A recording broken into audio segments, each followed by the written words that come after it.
Bon, regardez, New York Info, bonsoir. Merci de nous rejoindre pour le plateau de l'invité. Le Togo a officiellement adopté un régime parlementaire depuis mai 2024, marquant un basculement significatif à une gouvernance sous le pouvoir exécutif désormais exercé par le président du Conseil. Dans cette émission, nous allons revisiter le parcours politique du président de la République élu par le Congrès et qui a prêté serment le 3 mai dernier. Je suis avec vous, professeur Essoanam Bachana. Bonsoir et bienvenue. Merci et bonsoir à vous. Vous êtes professeur titulaire d'histoire contemporaine à l'université de Lomé. Merci d'avoir accepté notre invitation. L'exécutif togolais, désormais deux figures importantes, le président de la République à titre honorifique et le président du Conseil. Quelle différence faire? Non, quelle différence faire? Je pense qu'il faut dire que la journée du 3 mai 2025 marque une date importante, celle qui bascule définitivement le Togo dans la 5e République. Et cette 5e République a prévu deux têtes à l'exécutif, un président du Conseil qui a la réalité du pouvoir et un président de la République. Le président de la République, c'est vrai, il est élu par le Congrès, mais il a un titre purement honorifique. Il est le trait d'union entre les citoyens et est en même temps le chef de l'État. Disons que ça représente que désormais, c'est lui, on va dire, celui qui va gérer la médiation, qui va gérer les crises, qui, de par son expérience, va faire en sorte qu'il y ait une sorte de cohésion nationale, puisque officiellement, c'est un titre, il n'appartient pas à un parti politique, et donc il est, on va dire, en dehors des querelles politiques. Donc, il va chercher à assumer le rôle de médiateur, mais en même temps de trait d'union entre les différents politiques, celui qui va réconcilier les citoyens. Et Jean-Lucien Sanvi de Tové, le nom du président de la République togolaise que les Togolais ont découvert donc après son élection le 3 mai dernier. Un homme politique qui a marqué tout de même l'histoire de notre pays. Justement, quel est le parcours de l'actuel président de la République togolaise? Pour bien comprendre le parcours de Lucien Sanvi de Tové, il faut connaître le parcours de Jonathan Sanvi de Tové, c'est-à-dire son père. Jonathan Sanvi de Tové faisait partie de l'élite intellectuelle du Togo. Il a été l'un des premiers collaborateurs de la France, comme d'ailleurs c'était le cas de la plupart des intellectuels de l'époque. En 1934, il crée un journal, donc c'est un de vos ancêtres, il crée un journal, le Guide du Togo, et en 1936, il participe à ce qu'on a appelé le CAF, le Cercle des Amitiés Françaises, avec un certain Sylvanus Olympio. Et à partir de 1945, lorsque il a été possible de créer les partis politiques, tout naturellement, il milita au sein du CUT avec Augustino de Souza et Sylvanus Olympio. Député, il devient président de l'Assemblée nationale du Togo après la victoire des nationalistes le 27 avril 1958. Et donc, tout naturellement, à la mort du président de la République le 13 janvier 1963, s'il n'avait pas été question d'un coup d'État, c'est lui qui devrait assurer l'intérim du poste présidentiel. C'est comme ça qu'il part en exil, mais Jonathan Sanvi de Tové refuse de prendre la tête de la contestation pour former un gouvernement en exil. C'est dans ce contexte, il faut le dire, que quand bien même il part en exil, un certain nombre d'acteurs militants du culte de l'époque avaient juré de renverser les institutions mises en place après le coup d'État et de reprendre le pouvoir qui leur a été arraché après le coup d'État de 1963. Et donc, dans ces conditions, Lucien Sanvi de Tové, qui est le fils de Jonathan, s'allie donc avec les fils des anciens déchus, notamment Sylvanus Olympio, notamment Noé Koutoukli, notamment Théophile Mali. Et c'est dans ces conditions que il était déjà aux affaires étrangères en tant que secrétaire général, mais il va être véritablement connu sur la scène politique nationale comme internationale et à la suite de ce qu'on a appelé l'affaire des mercenaires d'octobre 1977. L'affaire des mercenaires était une tentative de coup d'État où des gens ont été recrutés, financés, entraînés pour renverser les institutions. Et le renversement du pouvoir devrait avoir lieu le 15 octobre 1977, mais 2 jours avant, notamment le 13 octobre, la mèche a été vendue au président Eyadema et donc a été déjouée. Et c'est là où il faut comprendre, et on va en parler après, le rôle de Jean-Lucien Sanvi de Tové. Lorsque on regarde ceux-là qui ont été inculpés dans cette affaire des mercenaires de 1977 et condamnés certains à mort, nous avons 15 personnes. Sur les 15 personnes, on va se dire qu'il y avait 3 familles fortement représentées. Il y a la famille Olympio, les familles Lanson et les familles de Souza. Les familles Lanson étaient impliqués à travers 2 officiers qui étaient dans l'armée togolaise et qui devraient servir donc de bras armés pour exécuter le coup. Mais sur 15 personnes, il y avait 13 qui sont soit Olympio, qui sont soit de Souza ou Lanson. Et apparaît Sanvi de Tové. Sanvi de Tové est sur la liste en tant que 14e sur la liste, pour montrer cette implication de Sanvi de Tové aux côtés des grandes familles politiques de l'époque et qui, il faut le dire, avant 1963, avait réellement une même mise sur les affaires politiques du Togo. Secrétaire général à l'époque du ministère des Affaires étrangères, direz-vous qu'il était prédestiné à avoir une vie politique dès le départ, ou est-ce qu'il y a cette situation avait favorisé son entrée en politique? Mais je pense qu'il était déjà prédestiné à faire de la politique, puisque d'abord, il est docteur de sciences politiques. Il est docteur de sciences politiques et il rentre au pays en cette qualité-là.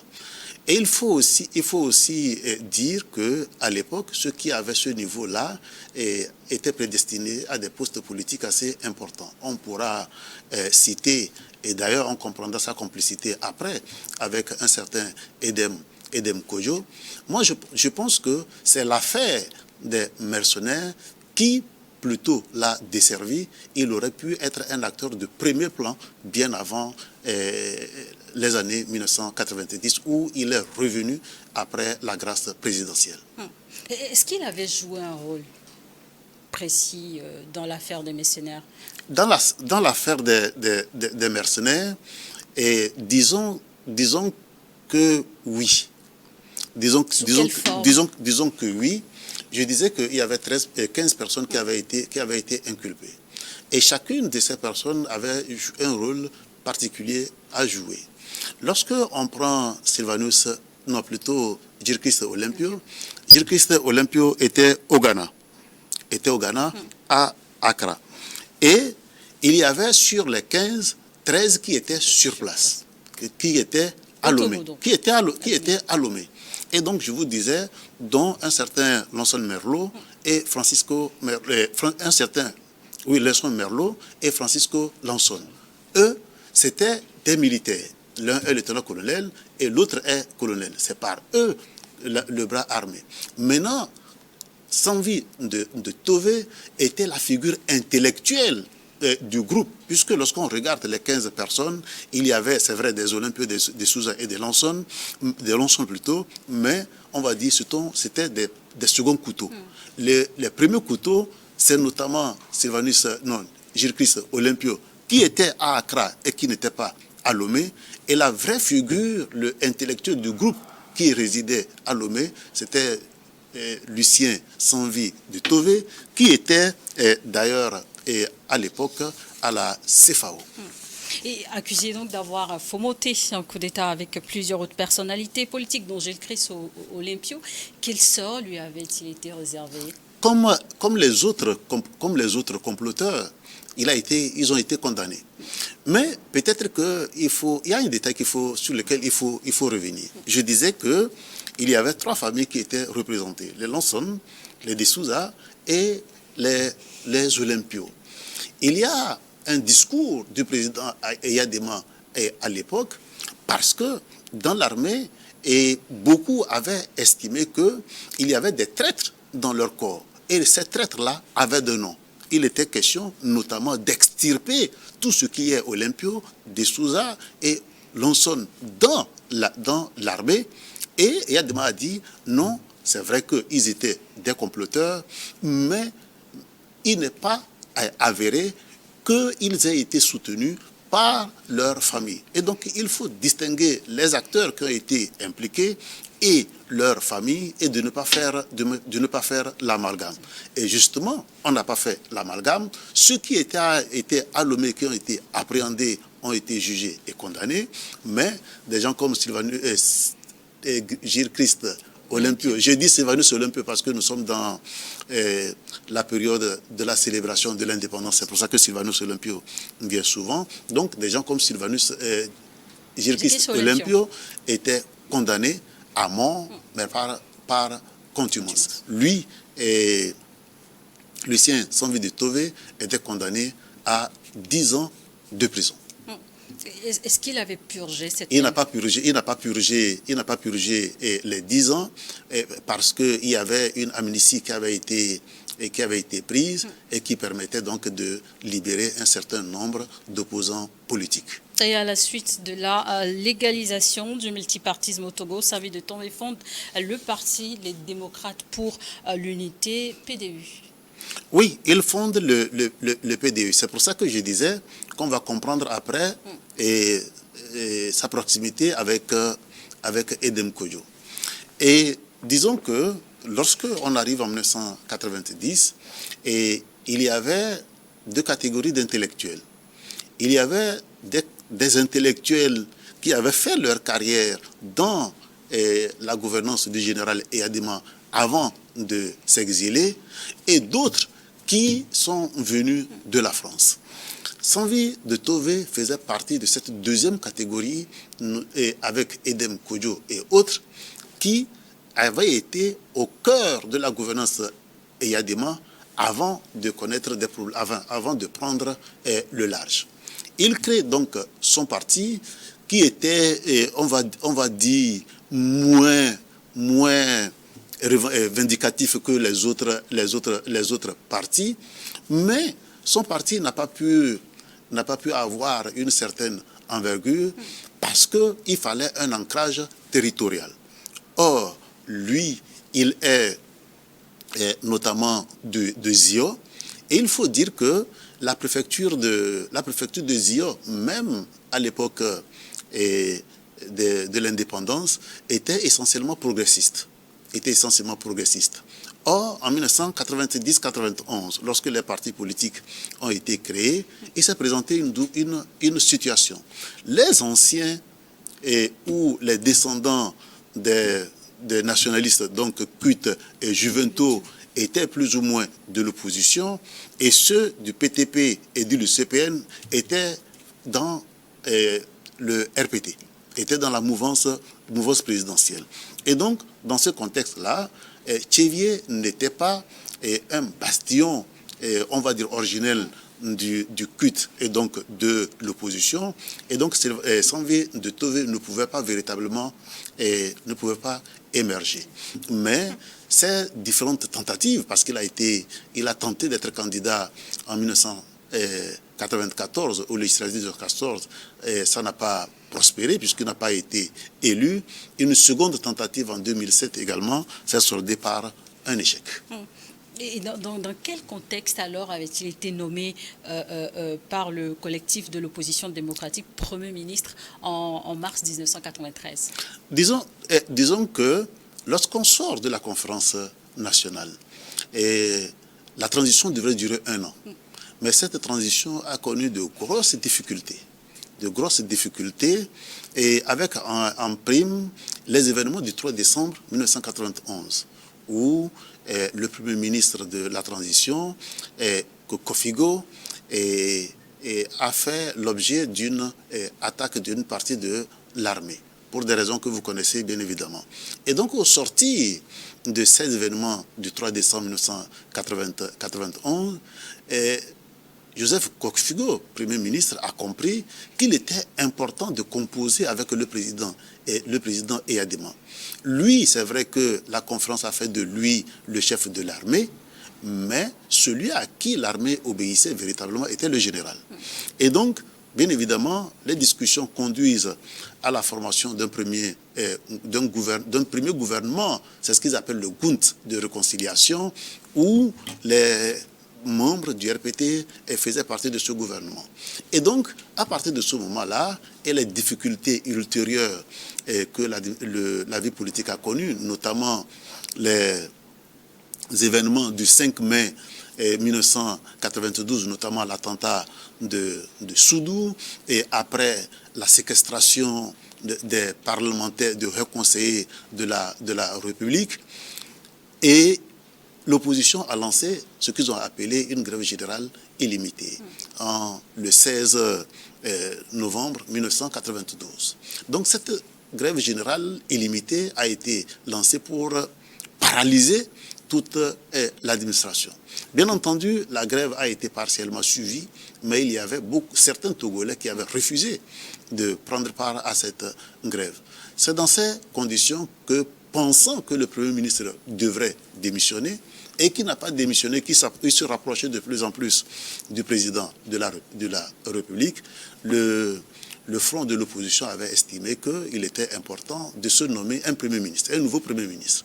Et ce Premier ministre, c'était en la personne de Jean-Lucien Sanvi de Tové, fait Premier ministre en exil à Cotonou en mars 1993, mais on va dire c'était un premier ministre qui n'a pas pu véritablement commencer par fonctionner, puisqu'il n'a pas pu former son gouvernement et il n'a pas pu prendre la place non plus de Joseph Kofigo.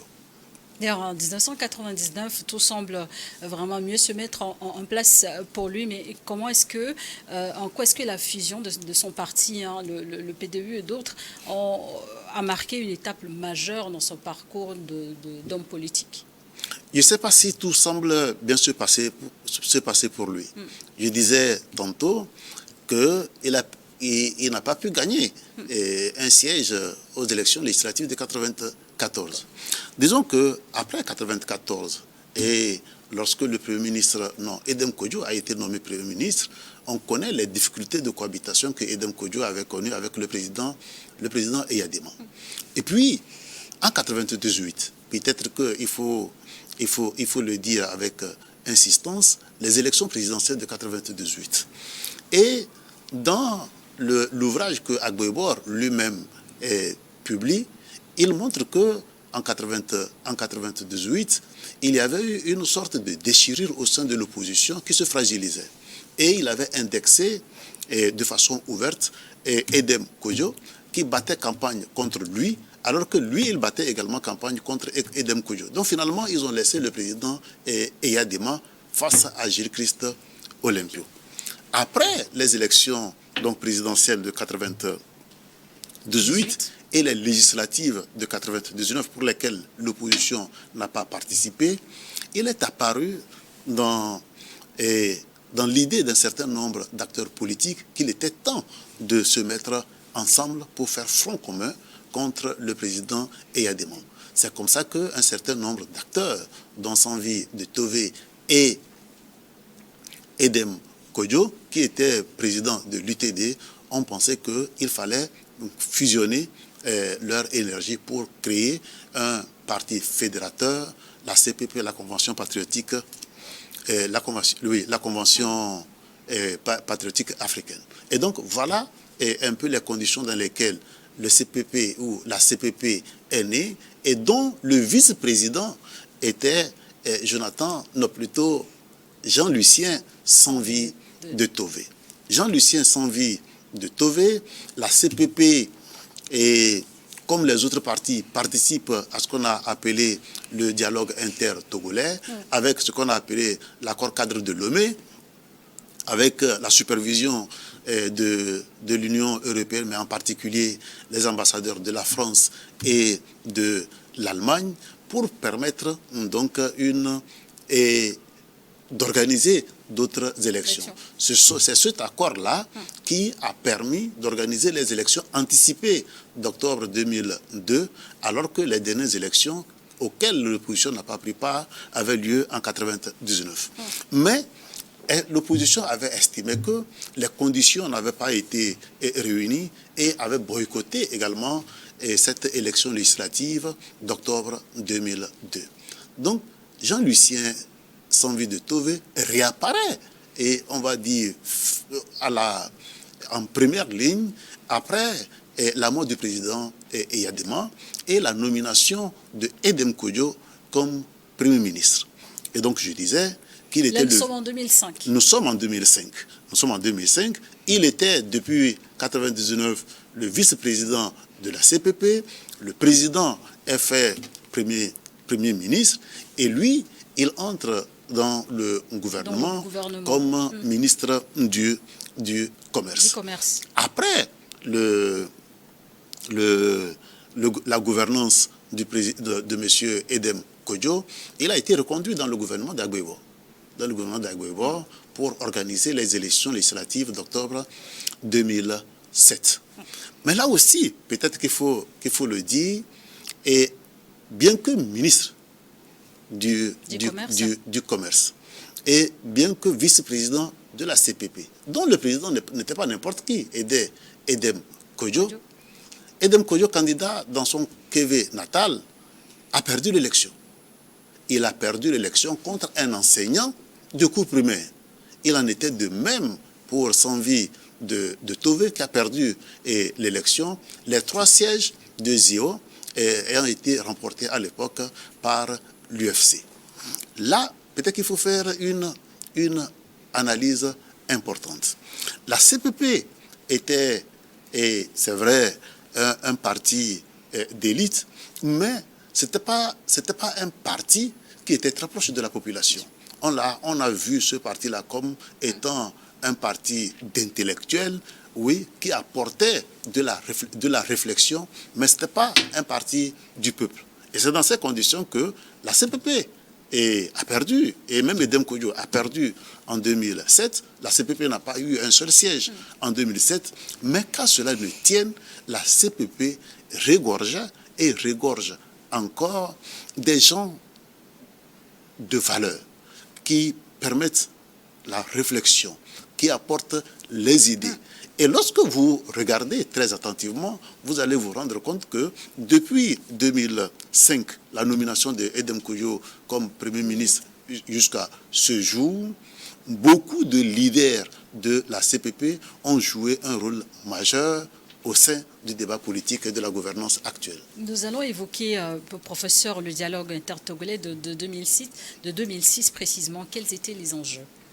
Quels étaient les enjeux? Je disais que, et vous connaissez le contexte dans lequel les élections d'avril 2005 ont eu lieu. Mais avant avril 2005, en 2004, il y avait des engagements que le Togo avait pris auprès de l'Union européenne, ce qu'on a appelé les 22 engagements. Peut-être faut-il le rappeler que dans la délégation qui allait négocier les 22 engagements, il y avait un certain Edem Kodjo. Et donc, c'est dans ces conditions que, après la mort du président Eyadema et l'arrivée au pouvoir du président Faure Gnassingbé, dans une logique de réconciliation et de règlement des problèmes politiques, il est apparu qu'il fallait véritablement négocier. Et effectivement, un certain nombre d'acteurs avaient pensé que oui, nous avons combattu le père, il était temps que nous puissions discuter avec le régime actuel. Justement, et Jean-Lucien Sanvi de Tové était l'un des signataires de cet accord politique. Quel rôle avait-il joué? Mais justement, j'en viens, parce que pour cette discussion, tous les partis n'avaient pas été, on va dire, sollicités. On avait sollicité, et c'est pour ça que je disais que les gens de la CPP ont joué un rôle majeur, on avait sollicité les partis qui étaient à l'Assemblée nationale. Nous sommes d'accord, les partis qui étaient à l'Assemblée nationale et un certain nombre de partis qui ont obtenu un certain score aux législatives, même s'ils ne sont pas représentés. Au nombre de ces partis, nous avions la CPP. Et la CPP avait une posture beaucoup plus ouverte et a cherché à faire le tampon entre ce qu'on appelait à l'époque l'opposition radicale et le pouvoir. L'opposition radicale, faut-il le rappeler, était représentée à l'époque par l'UFC de Gilles-Christ Olympio et de Jean-Pierre Fabre. On pourra autour de l'UFC évoquer la CDPA de Ninevi et le cas de Maître Yaovi Agbebor. Et la CPP était considérée comme un parti de dialogue, un parti ouvert.